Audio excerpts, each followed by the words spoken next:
All right, so we have another question here. Speaking of careers, this one is from Jeff. Jeff says, "Hi Cal, earlier this year, you were talking about how the principles of your book, So Good They Can't Ignore You, don't really apply to lawyers because the more career capital they get, the more work they get, which leads to less freedom and less autonomy. My question is, what should we lawyers in the audience do?" And he goes on to say that he is a sixth-year associate. Well, Jeff, what you can do is leave the big law firm job. And not to be stark about it, but career capital theory is pretty clear. You build leverage by doing rare and valuable things, but that's only really useful if you can then apply that leverage to shape your career towards things that resonate and away from things that don't. Big city law firm jobs where you work your way up the associate ladder. You're a sixth-year associate, which means you're about to go up for partnership. And then after partnership, you go up for equity partnership. And then you work up a ladder of equity partnership until the very highest you could possibly get is named partner. And the money goes up with each of those levels. And the money is good if you're in DC, let's say, big city with one of these big firms. These numbers really vary, but we're talking about you're starting as a younger associate, you're already at $300,000 or $400,000 a year. As a junior partner, you're probably talking 600,000, 700,000. Equity partner, you're going to break at a big firm. You got like a Skagen, you're going to break a Wilmer. You'll break seven figures, and then these more senior equity partners at a big city, at a big firm, 1.5, 1.6, something like that. So like you make a lot of money, but it's incredibly time demanding. And it demands more and more of your time. There's almost nothing you can invest your career capital in other than getting more money and maybe some influence on what your practice is. You can kind of carve out your own practices, but you're not going to get more autonomy. The other buckets, the non-craft buckets of the deep life, you're going to have a really hard time doing much of anything in any of those buckets if you're going to work up that ladder. Now, for some, I don't know, they value the money, they value the prestige. For some, it's this money is going to allow a lifestyle that's good for the rest of my family, and that's my contribution, and that's fine. But if it's not fine for you, if you feel overwhelmed by work, if it's stressing you out, it's making you anxious, you feel hemmed in, you feel miserable, and a lot of lawyers do in those situations, the answer is to leave the big law firm. Do something else with your law degree. And it'll be a lot less money, but so what? You know, I don't know. What's the good of the 1.6 if you only have 6 hours a week that you're seeing your family, right? So I usually am pretty radical about that. You have to go into a big firm law career with your eyes open. This is what it's going to be, and it's not going to get better. And so many people stumble into it because it's just, this is the next step up. This is more prestigious than this.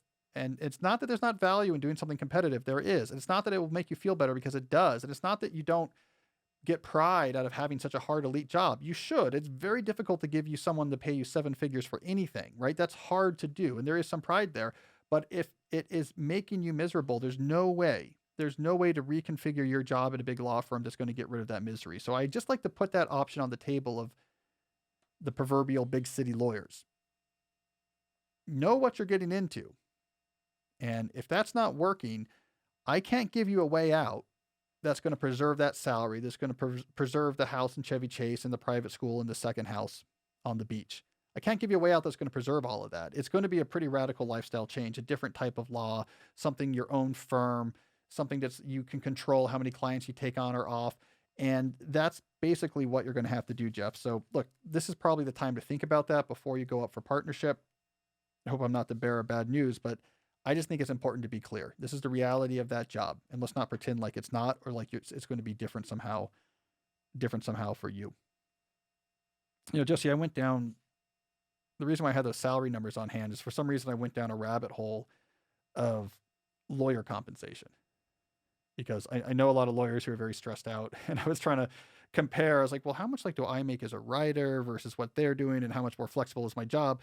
And I went down this rabbit hole, and you can find a lot of these numbers. It's a big topic of discussion in the DC area, but I never know how people think about those jobs. Like when you hear those numbers, those salary numbers, did that surprise you as more than you thought, less than you thought, or about what you would have thought lawyers were making around here?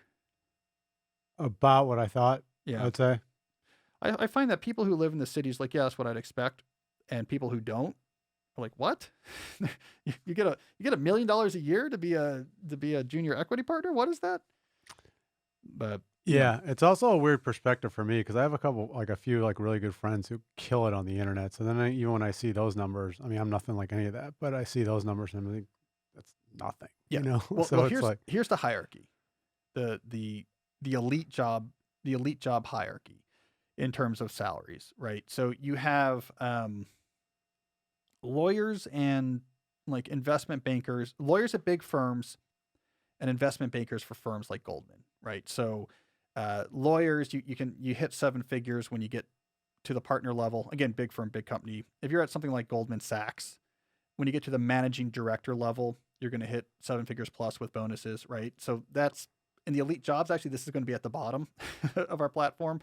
Then the next thing you have above that is, all right. So then the more elite jobs are.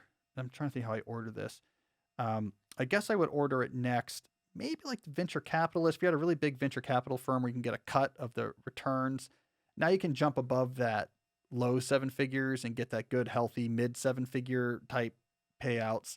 And then you have this big leap where you get to the tech sector, like your friends. And in the tech sector, because you can have businesses that are bought, that's where you start to get 8 figure or low 9 figure paydays. So now it's okay. I've started a tech company and I netted 30 million in the sale. So now we're at that like 8 figure level. And then the people who lord over it all is the hedge fund managers. Because now when you're a hedge fund manager, they laugh at everyone else because they can do 8 or 9 figure income every single year because they're getting their carry cost of these really big hedge funds. And so then they look at the tech people and say like, look, you're laughing at the Goldman guy who makes 1.5 a year because you sold your company for 30 million, but that took you 5 years to sell your company for 30 million. And I pull in 150 million a year every year for my hedge fund. And then the very top hedge fund people will bring in $1 billion a year plus. So there's your hierarchy of like crazy amounts of money that elite jobs. Notice nowhere in that hierarchy did I say author podcasters. Like they don't land. We don't land on that hierarchy. Unfortunately, professor podcasters don't land on that hierarchy. But that's a whole interesting world, like the super big money job world. CEOs are in there too. CEOs of big companies land like where the tech people are. 7-8 figure salaries. So, have you seen the new show on Showtime, Super Pumped, or read the book? Mm-mm. It's about Uber. Yeah. Yeah. It's about Travis Kalanick. There's episode 2 just was released this week, and there's a good scene in there where the VC brings him to the airfield where there's all the private jets, and he's like, "What do you need to say to me?" He goes, "Are we going somewhere?" And then he was like, "So and so," and then Travis is pretty brash, pretty confident guy, and he was like, he had a couple lines about like Elon Musk and Bezos and stuff, like owning like 40 of those planes and like what he really Like, wants to do. What I really want to do is own all of those go planes. on net jets. Yeah. Oh my God.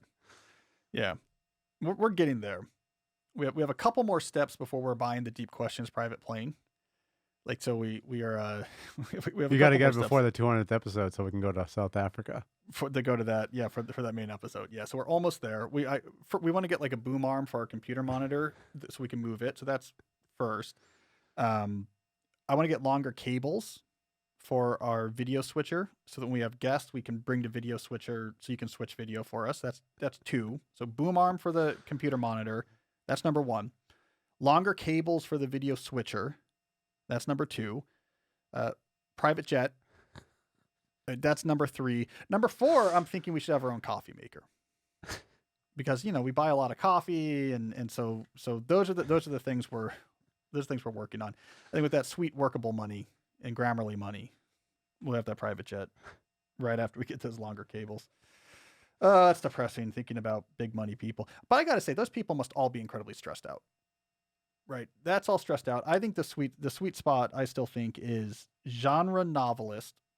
Right. So you produce one thing a year, but you don't have to win book. It doesn't have to be literature because there's too much stress if you're a literary novelist because you live and die by the reviews. But no, you're writing like a Jack Reacher book. It doesn't have to be literature. You have your formula, one book a year. No one expects you to do anything else. They don't, Lee Child doesn't have a big social media presence. He doesn't podcast. You just have to write a book. They don't expect you to do anything else because people are just used to buying your book. You make a good amount of money. Like Lee Child, he bought the apartment above their apartment for writing. So he could get there pretty quickly, but it's not, Travis was his name money. He's not flying around in private jets. But they have like a writing house by the beach and very little's expected from them.